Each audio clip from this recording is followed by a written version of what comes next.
ओम नमो भगवते वासुदेवाय।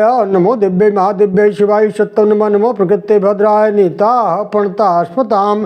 सज्जनों, अब भगवान विष्णु को सुदर्शन चक्र की प्राप्ति की कथा है। आइए चलते सीधा कथा की तरफ। किसी समय दानव बहुत बलवान होकर समस्त त्रिलोक में हाहाकार मचा रहे थे। उन वैशाली दैत्यों से पीड़ित हुए देवताओं ने अपनी रक्षा के लिए भगवान विष्णु से प्रार्थना की। देवताओं ने कहा, हम सबकी आप रक्षा करें। विष्णु भगवान ने कहा, भगवान शिव की आराधना करके उन दैत्यों का वध करूंगा। बिना शिव की कृपा से उनका वध नहीं हो सकता। सभी देवता निर्भर होकर अपने स्थान से चले गए। भगवान विष्णु शिव जी की आराधना हेतु कैलाश पर्वत पर पहुंचे। विधिवत ढंग से पूजन करने लगे और संकल्प किया कि जब तक शिव जी प्रसन्न नहीं होंगे तब तक शिवार्चन करता रहूंगा। बहुत समय बीत गया परंतु शिव जी प्रसन्न नहीं हुए। तब भगवान विष्णु भक्ति से युक्त होकर शिव सहस्त्र नाम का पाठ करने लगे। शिव हरो मृडो रुद्र पुष्कर पुण्यलोचन अधिगम्य सदाचार सर्वशंभुर्महेश्वर चंद्रापीड चंद्रमौली विश्वम विश्वम्भरेश्वर वेदांत सारंदोह कपाली नील लोहित। भगवान विष्णु की भक्त की परीक्षा के लिए पूजा के लिए लाए गए सहस्त्र 1008 कमलों में से एक कमल शिव जी ने चुरा लिया। एक कमल कम होने पर उसे ढूंढने लगे परंतु जब वह कमल नहीं मिला तब भगवान विष्णु ने एक कमल पुष्प के बदले अपनी एक आँख ही चढ़ाने के लिए निश्चय किया। उसी समय भोलेनाथ प्रसन्न हो गए और प्रकट हो गए। विष्णु जी से बोले, मैं तुम पर प्रसन्न हूँ, वर मांगो। विष्णु ने कहा, आप अंतर्यामी हैं, अपना मनोरथ आपसे क्या बोलूँ। मेरा अस्त्र शस्त्र उस दैत्य के सामने निष्फल हो गया है, इसलिए मैं आपकी शरण में आया हूँ। शिव जी ने कहा, मैं देवताओं के कार्य सिद्ध करने के लिए तथा दैत्यों के विनाश हेतु में अपना महातेजस्वी सुदर्शन चक्र देता हूँ, प्रदान करता हूँ। विष्णु ने कहा, हे नाथ, आप में सदा मेरी भक्ति बनी रहे, मैं यही उत्तर वर चाहता हूँ। शिव जी ने कहा, तथास्तु। यह कहकर वही शिव जी अंतर ध्यान हो गए। सुदर्शन चक्र से भगवान विष्णु ने महाबली दैत्यों को नष्ट कर दिया। देवता प्रसन्न होकर पुष्पों की वृष्टि करने लगे। अंत में कहाँ तक प्रभु की लीला का गान किया जाए। भगवान की संपूर्ण लीलाओं का बखान भला कौन कर सकता है। महाशिवरात्रि। ओम नमो भगवते वासुदेवाय। ओम अब सौंप दिया इस जीवन का सब भार तुम्हारे हाथों में है, जीत तुम्हारे हाथों में और हार तुम्हारे हाथों में। अब सौंप दिया इस जीवन का सब भार तुम्हारे हाथों में। मेरा निश्चय है बस एक यही, एक बार तुम्हें मैं पा जाऊं। अर्पण कर दूं दुनिया भर का सब भार तुम्हारे हाथों में। अब सौंप दिया इस जीवन का सब भार तुम्हारे हाथों में। जो जग में रहूं तो ऐसे रहूं जो जल में कमल का फूल रहे। मेरे सब गुण दोष समर्पित हो भगवान तुम्हारे हाथों में। अब सौंप दिया इस जीवन का सब भार तुम्हारे हाथों में है, जीत तुम्हारे हाथों में और हार तुम्हारे हाथों में। यदि मानव का मुझे जन्म मिले तेरे चरणों का पुजारी बनूं।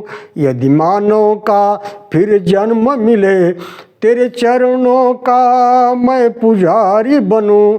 इस पूजक की एक एक रंग का है भातार तुम्हारे हाथों में।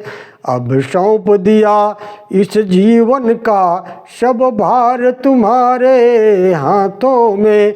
जब जब संसार का कैदी बनूं, निष्काम भाव से कर्म करूं, फिर अंत समय में प्राण तजूं, सरकार तुम्हारे हाथों में। अब सौंप दिया इस जीवन का सब भार तुम्हारे हाथों में।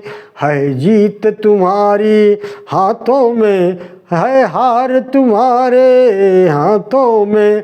मुझ पे तुझ में बस भेद यही, मैं नर हूँ तुम नारायण हो।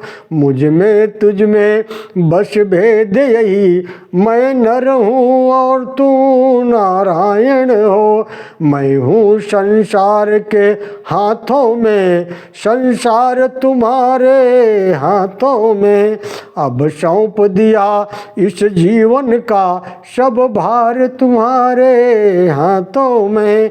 है जीत तुम्हारे हाथों में, है हार तुम्हारे हाथों में। ओम हर हर महादेव, ओम नमः पार्वती पतये, हर हर महादेव। ओम नमो भगवते वासुदेवाय। ओम सज्जनों, अब महाशिवरात्रि व्रत की विधि का वर्णन है। नरकों का भेद बताया गया कि नरकों की संख्या 28 है। वहाँ पापियों को दंड दिया जाता है। जो व्यक्ति झूठे शास्त्र बनाता है द्विजीय नामक नरक में जाता है। जो माता पिता एवं गुरु को डांटता है उसके मुख को कीड़ों से युक्त विष्ठा से भर कर पीटा जाता है। जो शिव मंदिर, बगीचा, कूप आदि को नष्ट करता है उन्हें कोल्हू में पेरा जाता है। जो पर स्त्री गमन करते हैं उन्हें तपती हुई लोहे की स्त्री का आलिंगन करवाया जाता है।